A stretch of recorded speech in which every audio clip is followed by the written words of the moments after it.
Whether you've been in sales for a period of time or maybe you're brand new to sales, building and maintaining a strong sales funnel really is one of the greatest challenges you'll ever face. Believe it or not, if you disagree with me, give it some time. I'm sure you will agree. So in today's video, we're going to talk about how to create a sales funnel that's effective. And by effective, I mean you can close deals quickly and not waste a lot of time in doing so. Hi, I'm Shawn Casemore, and I help you learn how to become a high-performing sales professional so that you can sell more in less time, allowing you to earn more money faster. If that sounds good to you, make sure you click the like button on this video, which tells me this is content you'd like to see more of, and click the subscribe button so you can be notified each and every time I release a new video. All right, let's get into it. When it comes to building a sales funnel, most of the sales professionals I talk to focus on just trying to get leads. So they do prospecting to try and fill the top of their sales funnel. You often hear people talk about top of funnel activities, right? That's what they're saying. That's good, and you're right, it is a challenge to keep the consistent flow of prospects coming into your funnel, especially if you don't really have a marketing department or that marketing department isn't good at creating leads for you, which is an entirely different topic. I need those leads and I need them now or I'm out. But what I really want to focus on is that the idea of a sales funnel isn't just to fill it up with leads. It's to make sure those leads are high quality, because let's be honest, you only have so much time available. If I gave you 50 leads a day, how many could you go through and vet and move into the latter half of your funnel versus if I gave you 5 high quality, top perfect leads, right? Better chance of closing those 5 than closing 5 out of the 50, because a lot of the 50 you'd spend time sorting through and trying to figure out who am I talking to, do they have any budget? So what we're going to talk about and what I want you to be thinking about is how do I build a sales funnel with high quality prospects that I can convert faster. That's what an effective sales funnel is. So let's jump in to the first tip. If you've watched any of my videos, and by the way, if you haven't, make sure you check out my YouTube channel. Just search on Shawn Casemore, you'll find all sorts of videos there. But if you've listened to any of my videos, you've heard me talk about the ABPs of selling. What I mean by that is you should always be prospecting. High-performing sales professionals are always prospecting. It's just something that comes natural to them. You're really good. Thanks. What I want you to make sure you're doing, especially if you're somebody who handles maybe some account management type duties as well as selling and prospecting and other activities, you've got to set time aside each and every week for prospecting. Now you decide how you want to do that. Maybe you want to do an hour or 2 hours a day. Maybe you want to pick a day a week and that's your main focus for just that day. Maybe you want to do a little less and do it every single day. Whatever the case, whatever works for you, that's fine. The only thing I want you to consider when you're setting up those time blocks is that, are my prospects typically available? You might find that Monday mornings is very difficult to reach prospects, therefore that's not your best prospecting time. But step one is you have to set a schedule that you can follow on a regular basis to prospect. If you don't do that, it's near impossible to be consistently filling the top of your funnel. The second tip in building a sales funnel that's effective is pre-qualify any leads. Now here's what I mean by that. Depending on what you're selling, this step can be a little bit unique or a little bit different, but let me give you the idea of what happens here.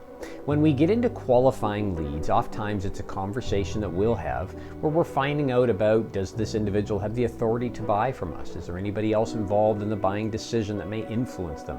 Do they have budget? On and on the list goes. What I want you to do is set up for yourself, what are those criteria of my most successful prospects? Meaning the prospects that I found it easy to move them through the funnel and to make them customers. When you identify the criteria, use those criteria in your very first point of contact. So you might know, for example, the typical title of people that you want to pursue. I will look for you. I will find you.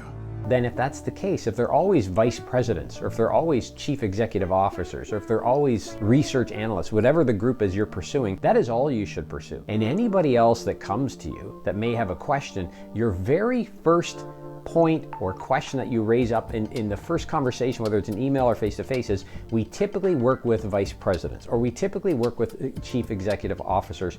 How do you suggest we bring them into this conversation? By getting clear on the criteria of our most successful customers, we can create pre-qualification questions, and I even call them in my book, The Unstoppable Sales Machine, hurdles that we want initial prospects to work through. Now that can be, again, if you have a landing page, it can be questions you put on there. If you've got a survey you send out, it can be questions you include there. If your first point of contact is a chat module or a telephone call, you want to make sure you include these at the very, very beginning.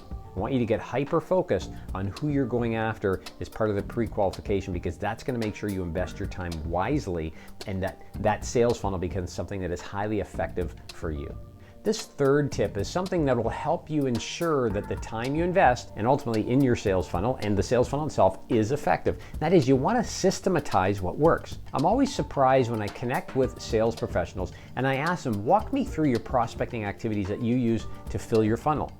Oftentimes they'll give me a range of answers. They'll say, well, sometimes I use LinkedIn, and sometimes I use the telephone. Sometimes I do some networking. So I ask the question again, if you take a look at the prospects that have been the easiest prospects to bring into your funnel, to move through the funnel and close, what steps did you take to do so? Give me that goddamn map! You see, we need to uncover our own best practices, and once we identify them, repeat them over and over and over again. So when it comes to building a sales funnel that's effective, you need to systematize what you're doing. That is, deconstruct what are the steps you've taken to find the best prospects that converted the easiest for you, and then repeat those steps over and over again. So for example, you might find that your best prospects have come from events. Well, what does that mean? It means you should attend more events and spend less time making cold calls or sending cold emails or perusing through LinkedIn, right? If events has been a gold mine for you, make sure you start attending more events and have a process for when you get there, because you don't want to spend the day wandering around trying to meet people. You want to go in with a list of people to pursue. You want to find them. You want to have the initial conversation that moves them into a first meeting that is not at that event. Or maybe it is if you can get a room set aside. Deconstruct your own best practices and then systematize it so it becomes something that's repetitive and easy for you to do, and ultimately easy for you to replicate. All right, this next step might seem a little bit odd, but if you've ever been in a meeting that's focused on a specific topic, you might find that ideas, questions come up, and often they're put into a parking lot, which is simply a separate list somewhere else that's reviewed either at the end of the meeting or another time. I want you to think about your prospecting, your top of funnel activities that you're pursuing. I want you to think about having a separate parking lot. And here's what that's for. When you get into opportunities that you know there's something there, but it's just going to take too long, maybe it's not taking the path that you would typically take, maybe there's other people involved, you're not used to being involved, it's just any sort of prospect that you're interacting with that is not following the normal flow, I want you to put them in a parking lot. Now that doesn't mean forget about them or ignore them, but what it does do is it allows you to use your time wisely to, again, replicate, use that system you've created to bring in as many prospects of high quality that are pre-qualified as possible. When time permits, which I often suggest is maybe every Friday, late morning, go back to your parking lot and say, who did I connect with this week that it wasn't really clear as to what the next step was, or we seem to be going a different direction. What are the next steps for them? I don't want you to pull time away from your prospecting activity to focus on these oddball or different types of prospects. I don't want you to forget about them, hence the parking lot, but don't let them interrupt your flow. When it comes to being effective in sales, we have to focus on flow, especially if we're building our pipeline. All right, if you've enjoyed these tips, as I mentioned before, if you can subscribe, it just helps me to notify you of more videos. Ultimately, as well, a like on this video tells me this is something you enjoyed, and I'll produce more content like this. Now, if you're a sales professional and you're trying to figure out, how do I take all these ideas that Shawn's sharing and put them into a method or a plan that I can use? How do I systematize what I'm doing? I've created, at a link down below, what I call the 30-day sales action planner. It's a way for you as a sales professional to plan out your next 30 days, hold yourself accountable, and develop new habits. So if that sounds like something you would use, make sure you click the link below and grab your copy. There's no cost, it's just my gift to you. All right, as the sales professional, you really need to focus on being influential. That's why I'd like you to watch this video next. You'll see it in the top corner on how to be more influential as a sales professional. It's going to help you take all these ideas and move them forward faster. And in the meantime, after you apply some of these strategies we've talked about today, let's get out there and go sell something. We'll talk to you soon. Take care.